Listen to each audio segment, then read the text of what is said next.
7 bukti nyata tentang kebenaran Al-Quran. Bagi seorang muslim wajib hukumnya untuk percaya kepada Al-Quran. Al-Quran sendiri bukanlah kitab pengetahuan, namun di dalamnya mencakup semua sumber ilmu pengetahuan. Para ilmuwan dari seluruh dunia mulai membaca dan menyelidiki rahasia alam ini melalui Al-Quran. Dan kini mereka percaya dengan buktinya yang dituliskan pada kitab suci umat Islam.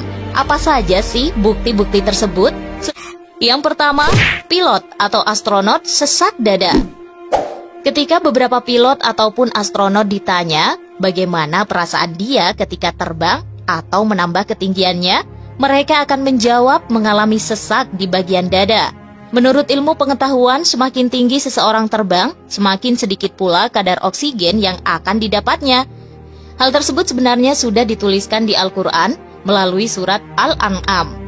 Barang siapa yang Allah menghendaki akan memberikan kepadanya petunjuk, niscaya dia melapangkan dadanya untuk memeluk agama Islam. Dan barang siapa yang dikehendaki Allah kesesatannya, niscaya Allah menjadikan dadanya sesak lagi sempit, seolah-olah ia sedang mendaki langit. Begitulah Allah menimpakan siksa kepada orang-orang yang tidak beriman.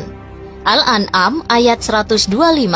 Kalimat mendaki langit ditujukan pada pilot ataupun astronot. Padahal pada zaman Nabi Muhammad belum ada teknologi untuk terbang.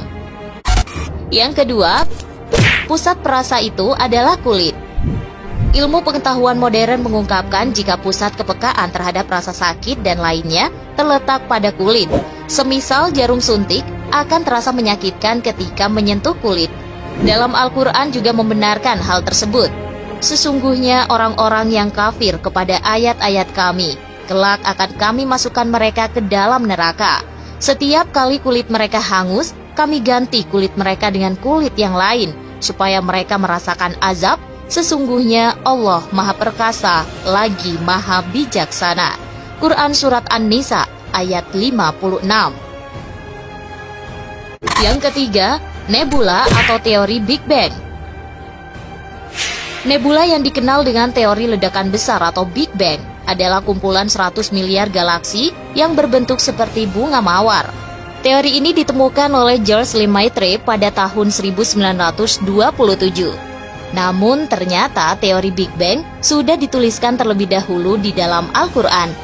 Maka apabila langit telah terbelah dan menjadi mawar merah seperti kilapan minyak, maka nikmat Tuhan kamu yang manakah yang kamu dustakan?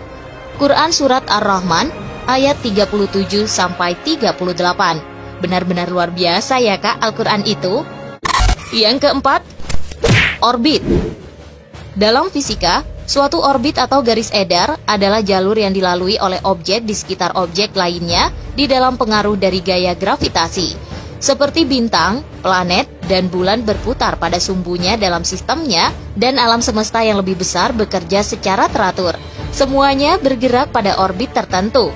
Di Al-Quran sudah tertuliskan sejak lama loh Kak. Dan dialah yang telah menciptakan malam dan siang, matahari dan bulan. Masing-masing dari keduanya itu beredar di dalam garis edarnya. Quran Surat Al-Anbiya ayat 33. Yang kelima, bumi dilindungi sebanyak 7 lapis. Bumi tempat kita berpijak dilindungi oleh 5 atmosfer yang bergantung pada suhu, yaitu lapisan troposfer, stratosfer, mesosfer, termosfer, ionosfer, eksosfer, dan magnetosfer. Sedangkan ionosfer adalah wilayah atmosfer yang terpengaruh oleh radiasi matahari.